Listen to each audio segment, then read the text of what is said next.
Hello दोस्तों, welcome back to my channel. अगर आपने अभी तक मेरे चैनल को सब्सक्राइब नहीं किया है तो प्लीज जल्दी से मेरे चैनल को सब्सक्राइब कर दें। अगर आप लोग हर नए आने वाले कोरियन ड्रामा की एक्सप्लेनेशन देखना चाहते हैं तो आप मेरे सेकंड चैनल पर देख सकते हैं। सेकंड चैनल का लिंक आपको डिस्क्रिप्शन बॉक्स में मिल जाएगा। एपिसोड 19 की शुरुआत में सीयू और ओ मॉल में आए होते हैं। यहाँ पर ओ क्लॉ मशीन देखता है तो ये सीयू से कहता है कि चलो हम इसके साथ खेलते हैं। ओ इस मशीन को अपने सिस्टम से कंट्रोल कर लेता है, जिसके कारण सीयू इस क्लॉ मशीन से काफी ज्यादा स्टफ टॉय इकट्ठे कर लेती है। सोंगरेन रेस्टोरेंट में लुफियन का इंतजार कर रही होती है, लेकिन बहुत इंतजार करने पर जब लुफियन नहीं आता है तो सोंगरेन बीमार होने का ड्रामा करती है और अपने वीचैट पर एक पोस्ट डालती है जो कि सिर्फ लुफियन को ही भेजती है कि ये बीमार है और इसे किसी की मदद की जरूरत है। थोड़ी देर बाद यहाँ पर लुफियन आ जाता है। सोंगरेन अब जानबूझकर किसी को कह रही होती है कि ठीक है, हम दोनों रात को मिलेंगे। लुफियन इसे पूछता है कि तुम किससे मिलने वाली हो, तो सोंगरेन कहती है कि तुम मेरे लिए क्या हो, मैं तुम्हें ये बात क्यों बताऊं। अब इसे यहाँ पर अपना एक पुराना जानने वाला मिल जाता है। वो इसे ड्रिंक करने के लिए इनवाइट करता है और सोंगरेन इसके साथ चली जाती है।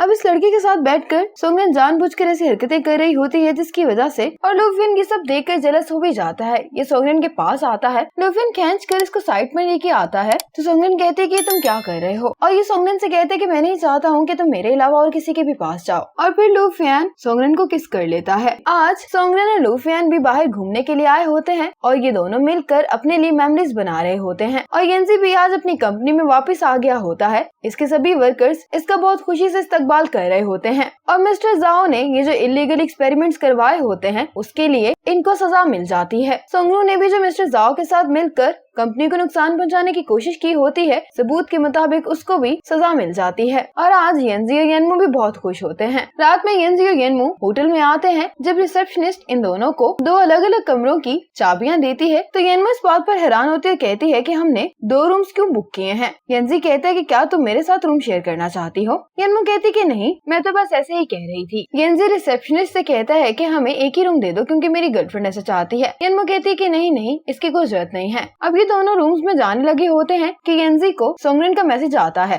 कि हम मीटिंग के लिए तुम्हारा इंतजार कर रहे हैं। येनमू ये मैसेज पढ़ लेती है और कहती है कि इस टाइम पर तुम किस मीटिंग पर जा रहे हो। येंजी कहते हैं कि सोंगरेन ने गलत मैसेज मुझे भेज दिया है। येनमू से पूछने लगती है कि सोंगरेन तुम्हें अब क्यों मैसेज कर रही है, तो येंजी कहता है कि मुझे लगता है कि मेरी तबीयत खराब हो गई है, इसीलिए मैं अपने रूम में जा रहा हूँ, तुमसे कल मिलूंगा। येनमू इसको जाता हुआ देख रही होती तो कहती है कि इसको क्या हुआ, ये बहुत ही अजीब बर्ताव कर रहा है। येंजी जैसे ही रूम में आता है तो यहाँ पर सभी लोग जमा होकर येंजी का इंतजार कर रहे होते हैं। ये लोग यहाँ पर इसलिए इकट्ठे हुए होते हैं क्योंकि येंजी यहाँ पर येनमू को प्रपोज करने वाला है। और फिर ये लोग प्लान करने लगते हैं कि इनको प्रपोजल के लिए क्या क्या करना है। जैसे ही येनमू जागती है तो इसके रूम की बेल होती है। वेट्रेस येनमू से कहती है कि ये आपके लिए स्पेशल ब्रेकफास्ट का ऑर्डर है जो येंजी ने आपके लिए किया है। ये देखकर येनमू तो बहुत खुश होती है और सीयू मिलकर अब प्रपोजल के लिए तैयारियां कर रहे होते हैं तो सीयू ओ के करीब आती है और यहाँ पर येनमू को देखता है तो ये सीयू को साइड में कर देता है। येनमू उसे पूछती है कि तुम यहाँ पर क्या कर रहे हो, तो उसको बताता है कि हम शादी की तैयारियां कर रहे हैं। येनमू कहती है कि किसकी शादी की, तो सीयू कहती है कि लुफियन और सोंगरेन की। लेकिन वो कहने लगता है कि ये हम येंजी के लिए नहीं कर रहे, तो सीयू इसके मुंह पर हाथ रख देती है। लेकिन येनमू को पता चल जाता है और ये बहुत ही ज्यादा खुश हो रही होती है इस बात पर कि येंजी इसको प्रपोज करने वाला है। सीयू से गौर से देख रही होती है तो येनमू कहती है कि मैंने पहले ये गेस कर लिया था क्योंकि येंजी बहुत ही अजीब हरकतें कर रहा था, लेकिन तुम लोग फिक्र नहीं करो, मैं ऐसे ही बर्ताव करूंगी जैसे मुझे कुछ नहीं पता। सोंगरेन लुफियन से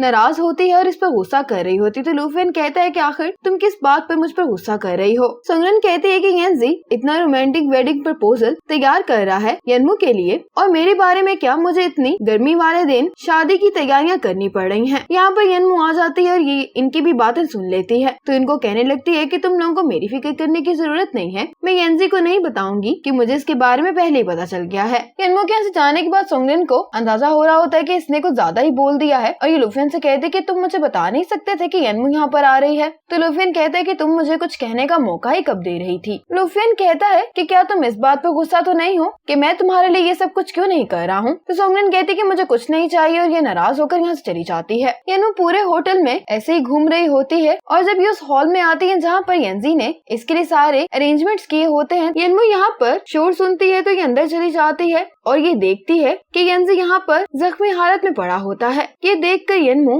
हैरान हो जाती है और सोच रही होती है कि आखिर यंजी के साथ ऐसा कौन कर सकता है। यनमू जब यंजी को देखती है तो ये मर चुका होता है। यनमू कहती है कि एम्बुलेंस बुलाने का तो कोई फायदा ही नहीं है अब। और अब यनमू फिर से टाइम को पीछे ले जाती है। यनमू 1-2 घंटे ही टाइम में पीछे जाती है। अब ये इसी हॉल में खड़ी होकर यंजी को तलाश कर रही होती है तो साथ ही यंजी यहाँ पर आ जाता है और यनमू जल्दी से यंजी के गले लग जाती है। यंजी यनमू से पूछता है कि तुम्हें हुआ क्या है। यनमू कहती है कि मैं जानती हूँ कि तुम मुझे प्रपोज करने वाले हो और मैं भी इसका जवाब हाँ नहीं दूंगी, लेकिन तुम्हारी जान इस वक्त खतरे में, इसलिए तुम्हें मेरे साथ आना होगा। यनमू यंजी को यहाँ से लेकर ही जा रही होती है कि ये यहाँ पर एक अजीब से आदमी को देखती है। इसका अंदाजा ठीक होता है, यही आदमी यंजी पर हमला करने वाला होता है। यंजी यनमू को बचाने के लिए आगे आ जाता है और एक दफा फिर से जख्मी हो जाता है और ऐसा करने वाला मिस्टर जाओ का मैनेजर होता है। यनमू फिर से टाइम को पीछे ले जाती है और अब ये सुबह का टाइम होता है। यनमू जल्दी से भागकर यंजी के कमरे में जाती है और उसको कहती है कि मैं जानती हूँ कि तुम मुझे प्रपोज करने वाले और मैं इस बात पे बहुत खुश हूँ, लेकिन हम दोनों आज शादी नहीं कर सकते हैं। यंजी कहता है कि आखिर हुआ क्या है, तुम रो क्यों रही हो। यनमू कहती है क्योंकि हमारी शादी पर कुछ होने वाला है, मिस्टर जाओ का मैनेजर तुम पर हमला करने वाला है। अब ये बात यनमू सभी को बता देती है। यनमू सबसे कह रही होती है कि हमें हर हालत में मिस्टर जाओ के मैनेजर को पकड़ना होगा ताकि वो यंजी पर हमला ना कर सके। यंजी हैंजोंग से पूछता है कि क्या तुमने यांग को देखा है, तो हैंजोंग कहता है कि मैंने उसे कॉल की थी लेकिन उसने मुझे जवाब नहीं दिया। अब यांग भी इस होटल में आ गया होता है। ये अपनी गाड़ी पार्क कर रहा होता है कि मिस्टर जाओ का मैनेजर इसके पास आता है और ये यांग पर हमला कर देता है। यनमू, यंजी और ओ भी पार्किंग लॉट में यांग को ढूंढने के लिए आ जाते हैं, लेकिन इन लोगों को आने में देर हो गई होती है। यांग मर चुका होता है। यनमू तो ये देखकर खुद को संभाल नहीं पा रही होती कि इतनी दफा टाइम के पीछे लेकर जाने के बावजूद यही सब कुछ हुए जा रहा है। यनमू फिर से एक दफा टाइम को पीछे ले जाती है और इस दफा यंजी और यांग मिलकर मिस्टर जाओ के मैनेजर पर हमला कर देते हैं और पुलिस मिस्टर जाओ के मैनेजर को यहाँ से पकड़ कर ले जाती है। वो कहते हैं कि अब सब कुछ ठीक हो गया है तो फिर हमें प्रपोजल सेरेमनी जल्दी से शुरू करनी चाहिए। यांग कहता है कि हाँ, क्योंकि ये मेरी जिंदगी का सबसे अहम मौका है। यांग रिंग यंजी के हवाले करता है तो यंजी कहता है कि क्या तुम्हें पता है कि इसमें क्या है, तो यनमू कहती है कि हाँ, इसमें बहुत ही खूबसूरत सी रिंग है, लेकिन यनमू की तबीयत बहुत खराब हो गई होती है और ये यहीं पर बेहोश हो जाती है। यनमू की ये हालत देखकर सभी लोग बहुत परेशान होते हैं। यंजी लूफियन के पास आता और पूछता है कि आखिर यनमू को कौन सा मसला है। लूफियन कहता है कि यनमू के पास ज्यादा वक्त नहीं है, इसलिए मुझे यनमू को यहाँ से लेकर जाना होगा, लेकिन फिर तुम कभी भी यनमू को नहीं देख पाओगे। यंजी कहता है कि मैं यनमू को जिंदा रखने के लिए कुछ भी करने को तैयार हूँ। इतने में यनमू की आंख खुल जाती है तो यंजी जल्दी से यनमू के पास आता और उससे कहता है कि क्या तुम ठीक हो, तो यनमू कहती है कि मैं ठीक हूँ, बस मुझे थोड़ा सा आराम करने की जरूरत है। यंजी यनमू को जब पानी देता है तो यनमू के मुंह से ब्लड आने लगता है। ये देखकर यंजी कहता है कि हमें फौरन घर चलना होगा। यनमू कहती है कि तुमने शादी के सारे अरेंजमेंट्स कर लिए हैं और मैं तुम्हारी ब्राइड बनना चाहती हूँ। फिर ये दोनों अपने वेडिंग ड्रेस पहन लेते हैं और यंजी यनमू को हॉल के अंदर लेकर आता है। फिर सीयू यंजी के पास वेडिंग रिंग्स लेकर आती है और यंजी यनमू से पूछता है कि क्या तुम मुझसे शादी करोगी। यनमू यंजी से पूछती है कि क्या तुम मेरे हमेशा चमकने वाले सितारे बनोगे और हम दोनों एक दूसरे की हिफाजत करेंगे अलग दुनिया में रहकर भी। यंजी इसके लिए हाँ कह देता है और फिर यनमू यंजी को रिंग पहनाती है। अब यंजी भी यनमू को रिंग पहनाता है। यंजी यनमू के हाथ पकड़कर कहता है कि मैं नहीं जानता कि तुम लोग कब जा रहे हो यहाँ से और ना ही मुझे ये पता है कि हम दोनों दोबारा कब मिलेंगे, लेकिन मैं तुमसे वादा करता हूँ कि जब तुम यहाँ पर आओगी तो मैं तुम्हें ढूंढ लूंगा। मैं तुम्हारा